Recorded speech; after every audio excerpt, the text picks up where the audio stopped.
அவர் உன் வாசல்களின் தாழ்பால்களை பலப்படுத்தி உன்னிடத்தில் உள்ள உன் பிள்ளைகளை ஆசீர்வதிக்கிறார். நம்முடைய வாசல்கள் நம்மளை பாதுகாப்புக்காக வைக்கப்பட்டிருக்குது. நம்ம அதை பூட்டு போட்டு எப்பவும் பத்திரப்படுத்தி நமக்குரிய அந்த சுதந்திரங்களை பத்திரப்படுத்தி வச்சிருக்கிறோம். ஒருவேளை லாக் இல்லாமல் இருந்தால், லாக் இருக்கும்போதே நிறைய பேர் உள்ளே ஏறி குதிச்சு உள்ளெல்லாம் வருவாங்க. நம்முடைய லைஃப்பில் கூட நம்மளுடைய முன்னோர்கள், தாத்தா பாட்டியோ இல்லை பாட்டியோட தாத்தா பாட்டி எல்லாருமே நமக்குன்னு வைத்த சுதந்திரங்கள் இருக்கும். அது நமக்குன்னு வரும்பொழுது நமக்கு அது வர்றதை ரிலேட்டிவ்ஸ்க்கு பிடிக்காம அதை அவங்க அபகரித்து டிலே பண்ணி தான் கையில் எடுத்து வச்சுருப்பாங்க.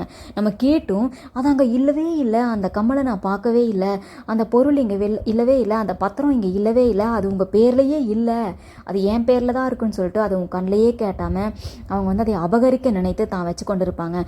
மனிதர்கள் மிஞ்சி உங்கள் வாழ்க்கையில் கை நீட்டி இருக்கலாம். உங்களுக்குன்னு வர வேண்டிய அந்த நன்மைகளை பலவந்தம் பண்ணி அவங்க எடுத்து வைத்திருக்கலாம். உன்னுடைய படித்து முடிச்சு அந்த கிராஜுவேஷன் நீங்கள் வாங்கியிருப்பீங்க, அந்த சர்டிஃபிகேட்ஸாக கூட இருக்கலாம். நீங்கள் வேலைக்கு போன இடத்துல இல்லை படிக்க போன இடத்துல உன்னுடைய மேல் அதிகாரிகள் அதை அபகரித்து வைத்திருக்கலாம். அதை உனக்கு கொடுக்க மனசு இல்லாமல் ஏதோ ஒன்று எதிர்பார்க்கணும், அவங்க உங்ககிட்டேருந்து நிறையா பணத்தை பிடிக்கணும், உனக்குரியதை தான் எடுத்து வச்சுக்கணும், உன்னை வாழ விடக்கூடாது, உன்னை முன்னேற விடக்கூடாது, நிம்மதியாக இருக்க விடக்கூடாதுன்றதுக்காக உனக்கு சொந்தமானவற்றை உனக்கு தன்னுடைய எல்லையை மீறி உன்னுடைய எல்லைக்குள்ளே உன்னை பலவந்தம் பண்ணி உனக்குரியதை எடுத்து வச்சிருக்கலாம். அது என்ன ஆசீர்வாதமான இருக்கட்டும். இன்றைக்கு கர்த்தர் அந்த பலவந்தம் பண்ணுகிற மனிதர்களை உன் எல்லையிலேருந்து அப்புறப்படுத்தி உன்னுடைய எல்லைகள் முடிய உனக்கு தாழ்பால்களை பலப்படுத்துகிறார். அந்த பலப்படுத்திட்டா இனி அந்த மாதிரி பலவந்தம் பண்ணுகிற மனிதர்கள் உனக்குள்ளே வரமாட்டாங்க, உன்னை யாரும் மேற்கொள்ள மாட்டாங்க. உன்னிடத்தில் உள்ள உன் பிள்ளைகளை ஆசீர்வதிக்கிறார். உன் பிள்ளைகள் மேலே உன்னுடைய சொந்தக்காரங்களே சாபமாக போட்டு தள்ளிருக்கலாம். ஒருத்தங்க வேண்டப்படுறவங்க இருக்காங்க, இல்லை ஒரு வேளை வசதி அதிகமாக இருக்கிறவங்க இருக்காங்க அப்படின்னா அவங்கள பார்த்தா இல்லாத ஆசீர்வாதத்தெல்லாம் உனக்கு தான் சொந்தம்னு சொல்லுவாங்க. ஆனால் அதுவே நியாயமாக ஒரே ஒரு சிறிய எளிய மனிதர் இருக்காரு அப்படின்னா அவனுக்கு நியாயமாகவே அந்த ஆசீர்வாதம் அவங்களுக்கு தான் இருக்கும். ஆனாலும் அவங்க அதை சொல்ல மனசு வராது. அப்படிப்பட்ட மனிதர்கள் தான் இப்போ இருக்காங்க.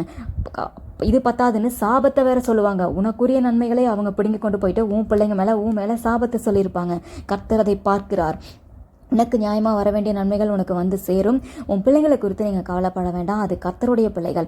அவர் அந்த பிள்ளைகளை போதித்து நடத்துவார். அவங்க மேலே சாபம் சொல்லிட்டாங்களேன்னு கவலைப்படாதீங்க. அந்த சாபங்கள் காரணமில்லாமல் விட்ட சாபங்கள் பலிக்காது. அது குருவி பறந்து போகிற மாதிரி அது யாருக்கோ போயிடும். அது காற்றுல போயிடுச்சுன்னு நினச்சிக்கோங்க. உன்னுடைய பிள்ளைகளுடைய தலையின் மேலே கர்த்தருடைய நித்திய ஆசீர்வாதங்கள் தங்கி இருக்கும். கர்த்தர் உன் பிள்ளைகளை ஆசீர்வதிப்பார். நீங்கள் பிள்ளைங்களை கர்த்தரிடத்தில் ஒப்பு கொடுத்து டெய்லியும் ஜெபம் பண்ணுங்க. காரணமில்லாத சாபத்தை பற்றி நீங்கள் கவலைப்பட வேண்டாம். அது பலிக்காது. அது உன் பிள்ளைங்க மேலே தங்காது. கர்த்தர் உன் பிள்ளைகளை ஆசீர்வதித்திருக்கிறார். உனக்குன்னு வச்ச ஆசீர்வாதங்களை அவர் உனக்கு தருவார். உன் எல்லைகளை பலப்படுத்துவார். உன் பிள்ளைகளை ஆசீர்வதிப்பார். இனி மனிதர்கள் உங்களை பலவந்தம் பண்ண மாட்டாங்க. அவர்கள் விட்ட சாபம்லாம் உங்க மேலே பலிக்காது. நீங்கள் அதை குறித்து கவலைப்படாதீங்க. கர்த்தர் உங்களை ஆசீர்வதிப்பார்.